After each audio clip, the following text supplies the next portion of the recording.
नमस्कार.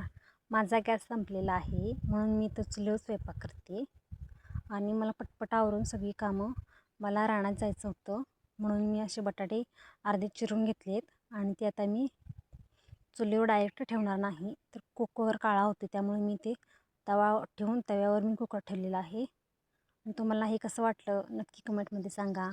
आणि हे बघा इथं बटाटा शिजतो आहे. तुम्हाला वाटत असेल की असं शिजणार नाही ते, पण तसं काय होत नाही. बटाटा व्यवस्थित शिजतो आहे आपला. आणि हे मी असं बाकीची पण पटपट सगळी कामं आवरून घेतली आणि आता रानात जायचं आहे. हे बघा इथे द्राक्षाची बाग होती, आता ती काढून आपण इथे मका लावलेला होता आणि त्या मक्याचा आपण आता काढून मुरघास बनवलेला आहे.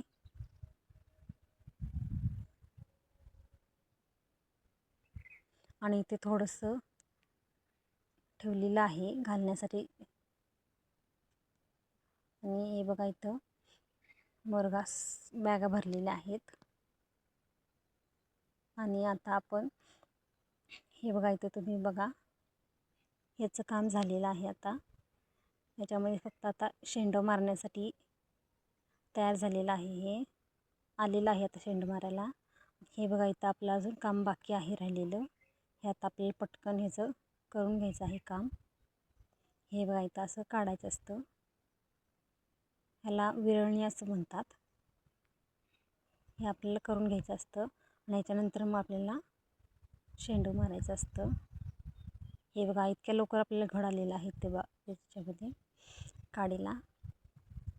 पण या घडाचा काहीसुद्धा उपयोग नाही, द्राक्षाचा या एवढं लवकर येऊन त्याचा काही उपयोग नाही आहे. बघा आणि कसं होतं हे बघा, आता ऊन तर खूप भरपूर आहे आणि अशा उन्हामध्येच कामं आपल्याला करावी लागतात. रानातली कामे तर कधी संपतच नाहीत, काही ना काही चालूच असतं. आणि हे बघा इथे एवढं अजून करायचं आहे आणि ऊन पण बघा खूप ऊन आहे. हा व्हिडिओ तुम्हाला कसा वाटला लाईक शेअर कमेंट करा. हे बघा इथं औषध देखील मारून झालेलं आहे. व्हिडिओ आवडला असेल तर सबस्क्राईब करा. धन्यवाद.